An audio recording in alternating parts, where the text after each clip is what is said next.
the controversies around the PM Cares Fund proves that it has been set up by a highly uncaring government, by a highly uncaring ruling party and Prime Minister.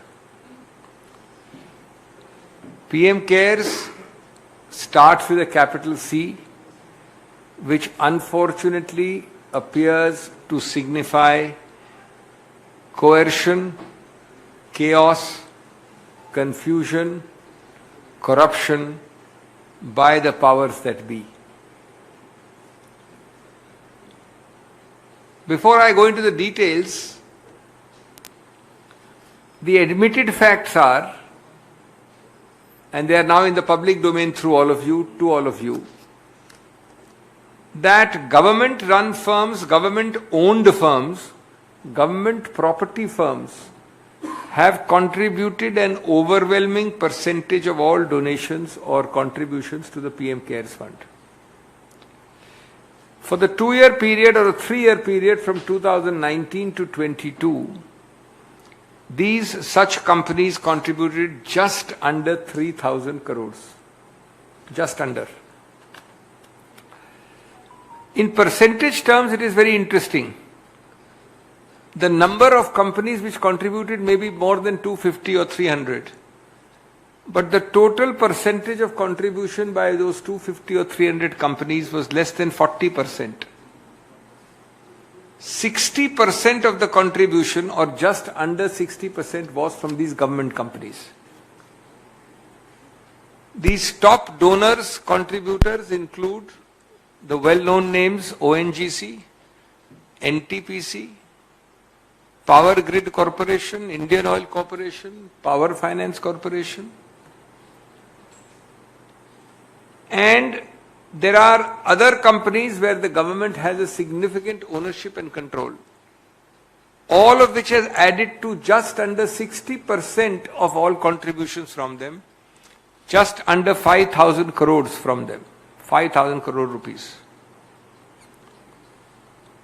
Now, friends, this raises very serious conceptual issues of accountability, number one, or lack of it rather. Lack of it. Lack of transparency, number two, what you call opaqueness. Clear conflict of interest, number three.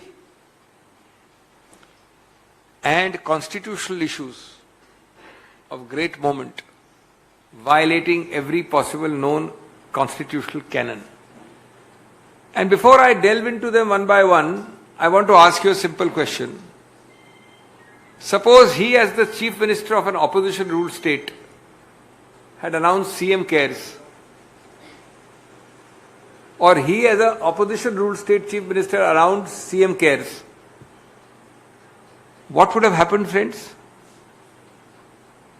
CM Cares would have been met by ED, CBI or IT at the doorstep within 24 to 48 hours.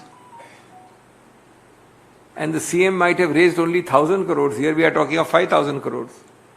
But if he had raised only 500 crores, you'd have the CBI, ED and IT. Of course, so long as he's the CM of an opposition-ruled state. That is the condition precedent. What are these issues of lack of accountability, transparency, conflict of interest, constitutional violation? First and foremost, this is a fund, as they say, for democracy, of the people, by the people, for the people. This is a fund administered of the Prime Minister, by the Prime Minister, for the Prime Minister's office. I don't mean him personally, but of, by and for the Prime Minister's office. It collects funds under the name and seal, SEAL, of the Prime Minister. It is advertised and administered as exclusively public money. It utilizes naturally the enormous goodwill of the PMO and the Prime Minister, has to. And the so-called trustees are, apart of course from the Prime Minister, they are the Defence Minister, the Home Minister and the Finance Minister. With all this, amazingly, it has no accountability. There is no CAG audit. Only if you, the nation, wants to know the audit, there is no CAG audit. If you, the nation, file an RTI inquiry, it has been argued by the government of India that this is not a public authority. All these great persons and names are not a public authority, so you can't ask a simple question. The trust, the PM Cares, which is a trust, one of the reasons it is kept out of these accountability parameters is on the ground that it does not receive any budgetary support from the government. Now look at the irony. You disapply things like CAG, RTI, government norms on the ground that there is no budgetary support. And yet, government-owned companies, controlled companies, the Navaratnas and the mini Ratnas are the principal donors. पूरा पैसा 60% से ज्यादा 5,000 करोड़ आता है सिर्फ सरकारी 100% सरकारी कंपनियों से, मिनी रत्ना और नवरत्ना से। लेकिन आप सीएजी में नहीं है, आरटीआई में नहीं है, जवाबदेही में नहीं है, पारदर्शिता पे नहीं है। क्यों? क्योंकि आप बजटरी सपोर्ट नहीं मिलता। आपको बजटरी सपोर्ट क्या होता है? आपका और मेरा टैक्स पेयर रुपया। तो जो ओएनजीसी देता है, जो पावर ग्रिड देता है, वो किसका पैसा है?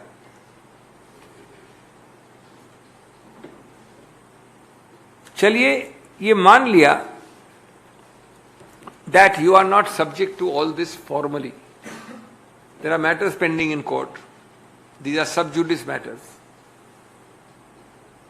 For the time being, there is no Supreme Court or very high court decision directly holding this way or that way. But my question in the public domain on issues of morality, on issues of fairness, decency, transparency and accountability is, why don't you yourself put it up on your website?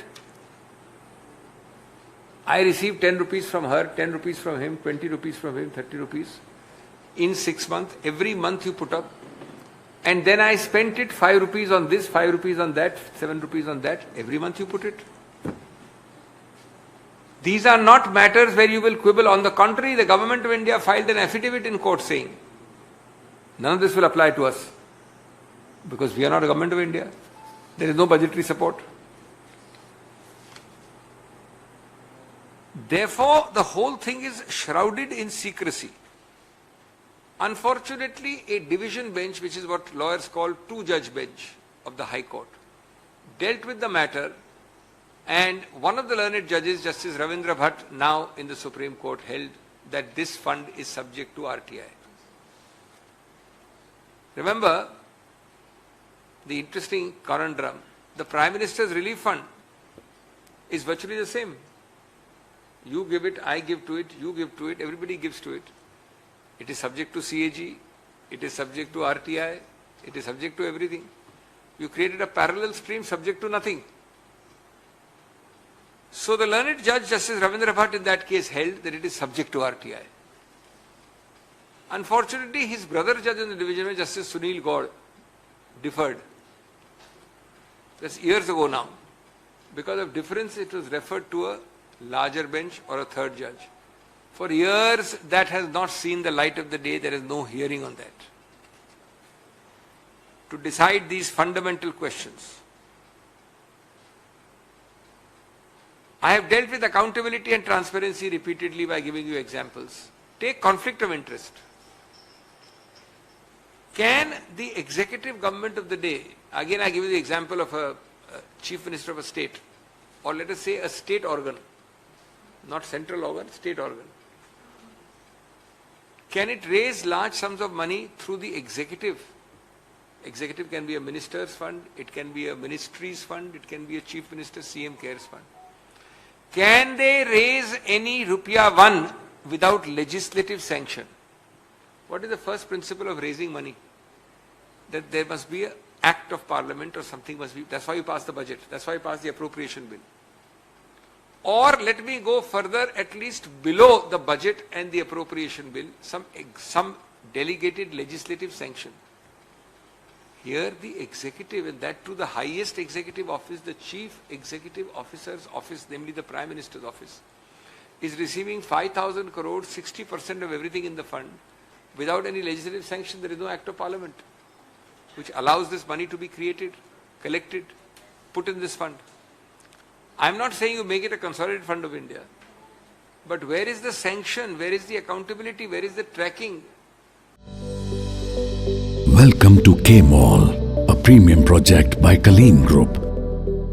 K-Mall is in the heart of Kolkata's electronic, garment and lifestyle hub, Khidirpur. K-Mall, which is designed as a world-class mall, is the outcome of endless effort of our experts, combined with modern superb techniques and new-age design. Book now